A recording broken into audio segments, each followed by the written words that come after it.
Good afternoon, everybody. Thank you for taking the time out for our pre-match press conference prior to our game against the Gujarat Titans. We have with us our head coach Mahela Jayawardene. As always, let's follow protocol. If you have questions, please put your hands up and I will call your name out. Please speak slowly and articulate the question so that Mahela can give you the responses required. I'll start with Saurabh first. Saurabh, could you go? Yeah. Hi, Mahela.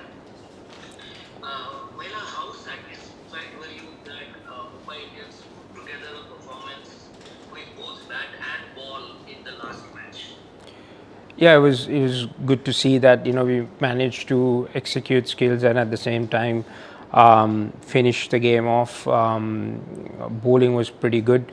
We probably had a couple of bad overs, but with the bat as well, we were able to cross the line.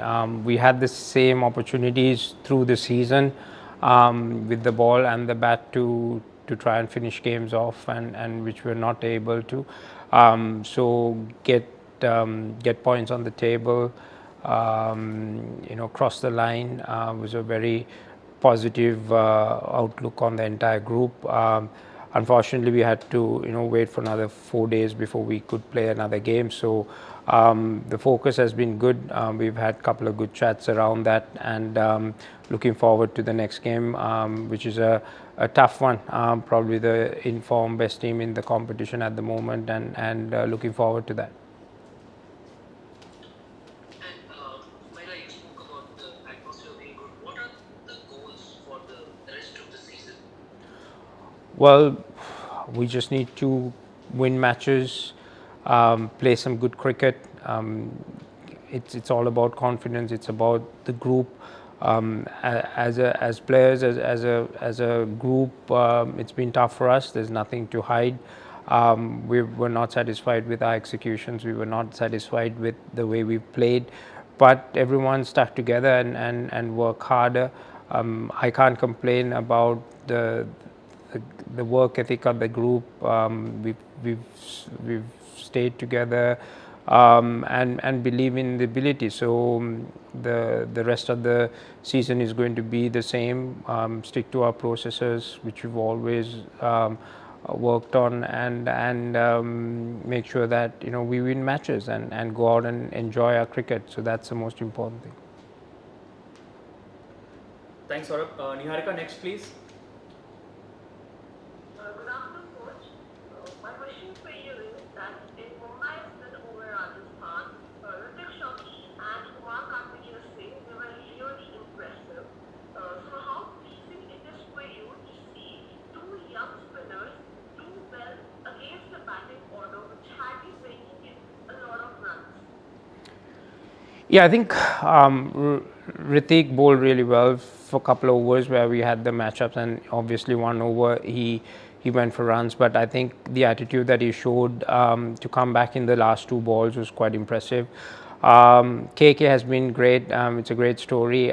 He's been with our bowling support bowling group for 4 or 5 weeks working on his skills, and when we had the opportunity to bring him in, we knew that he had the skills. It was about understanding his temperament out there in the big stage, and he looked like a pro. So it's great to see that these kids coming through, and at the same time have that composure out there against a good, like you said, a very good batting lineup, and hold his own. Bowl brilliantly to execute the game plan that he had, which he discussed with us. So a great review on him as well after the game. So yeah, it's good, but it's about turning up for the next game, try and go through the same processes, go out and do the same. We know that it's a game of cricket. You will have your good days, you will have your bad days, but it's about understanding where it all stands. But especially one of the brighter points for us this season has been the new squad, the new guys who come in, put their hand up, and how they perform. So quite pleased with that. A lot of work to be done, but very exciting. Niharika, any follow-ups? No, thanks a lot. Cool. Nikhil, can you go next, please? Yeah, hi coach. Congratulations on your first win in the last game. But despite the win in that match, also even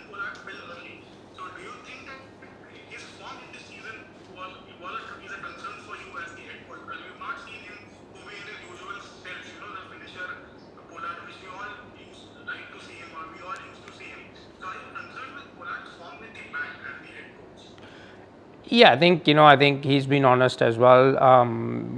Expressing himself that he hasn't been able to finish games, but at the same time, we have to, when you review properly, there were situations where it's tough for one person to do bulk of the work. It's a team game. You need a bit of support as well, which he lacked in some of the other games. The game that we won last, obviously team continued and finished it off, and Dan came as well with that one big hit. But yeah, I mean, we would love to see Polly in his usual rhythm and going and executing.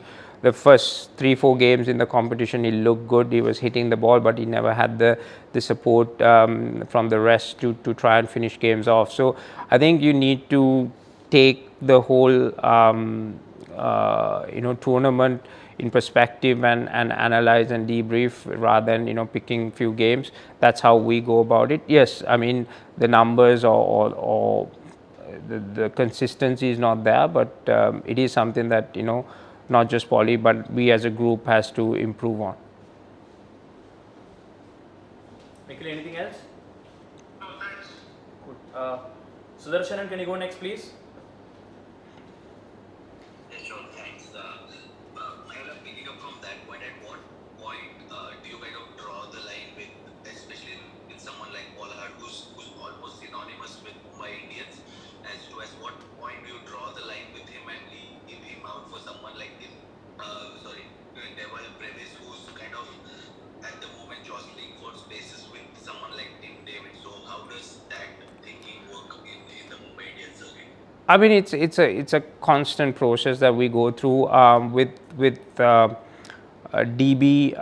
It's understanding the roles that he can play, where he can execute those roles, and at the same time, we shouldn't look at that affecting the rest of the batting order as well, because we were in a situation where we were just keep changing positions and trying to settle guys into different roles so that we can get that consistency. So it is a fine line, like you rightly said. These are conversations that we've always have with the players, with the management group, understanding what's best for us at the moment. So yes, I mean, it is in our thought process, but it all depends on the opposition, what we need as a unit to play Gujarat. So all those will come into play when we are making those decisions. With respect to bowling, is there one aspect you can kind of place your finger on? Because the spinners aren't like firing in unison, and the pacers too. Like Bumrah is having a season of a different kind, I'd say. So, is there a reason, or what would you kind of put it down to?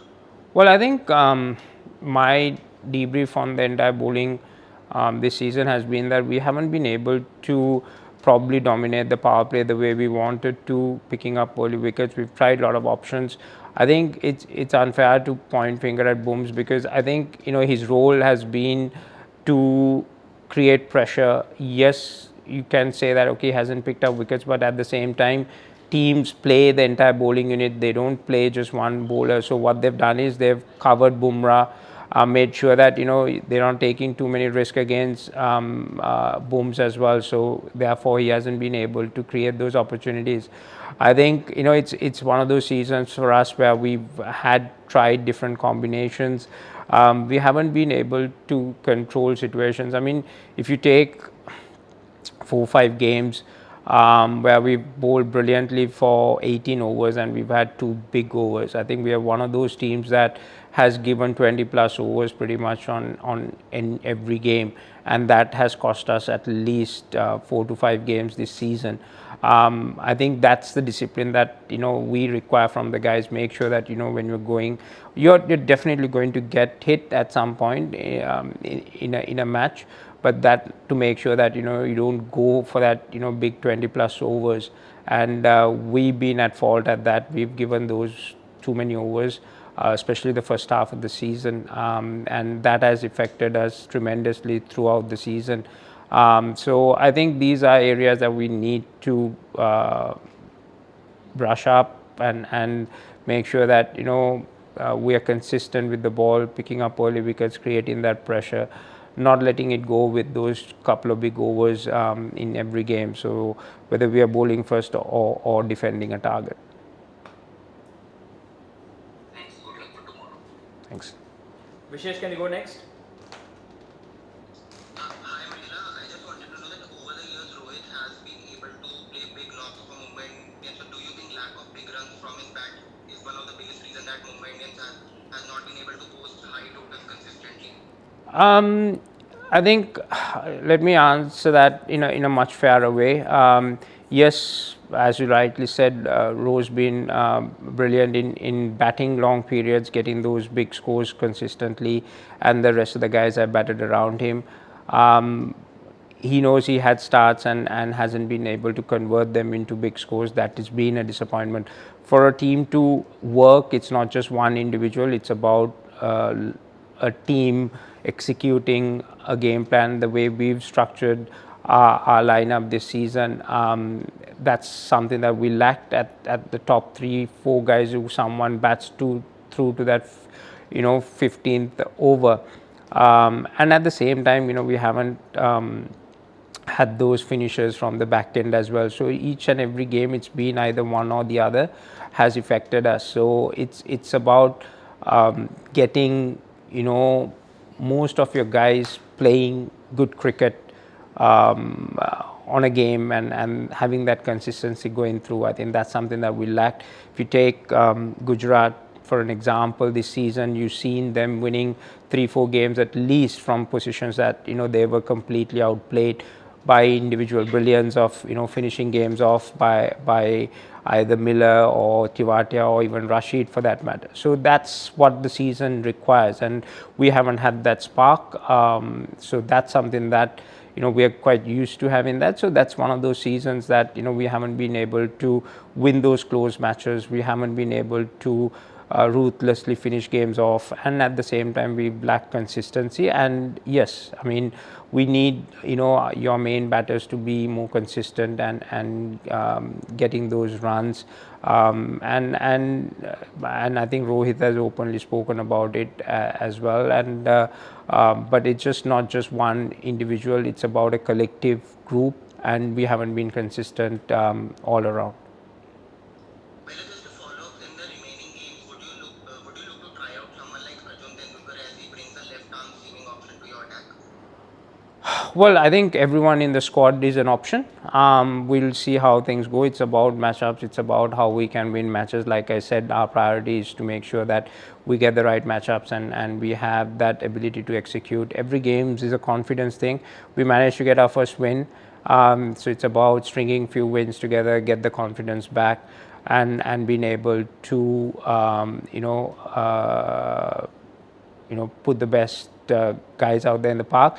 And if Arjun is one of them that we consider, yes, but it all depends on the combination that we want to play. Thanks, Mahela. Best of luck for the game. Thanks. Anjali, can you go next, please? Yeah, sure. Hi, Mahela. I want to ask you about Ishan Kishan. As we saw, he could have not performed well in early games, but in the previous match, he seemed in an intent which he is known for. He played quite fluently. So, what conversation did you have with him? Well, I think the conversation that I had him through the season has been to play his natural game, play with that intent, like you rightly said, have that positive approach. I mean, that's what he's known for, and that is why the reputation. I think the first few games he had that intent. He went through that. Obviously, the team circumstances in a couple of the other games, prompted him to bat differently. And he did get into a bit of a trot where some of the games then he had a couple of good balls getting him out. So this can happen to any player in a season. So what we've encouraged him to play his natural game, depending on the condition, depending the bowling unit. You cannot just go out and play big shots straight away if you got some good bowlers bowling good areas. So he understands that, but at the same time, him showing intent, him, playing the way he plays always gives us an opportunity to control things, especially in the power play. So I think we saw that in the last game, and hopefully he continues that and then bats deeper as well.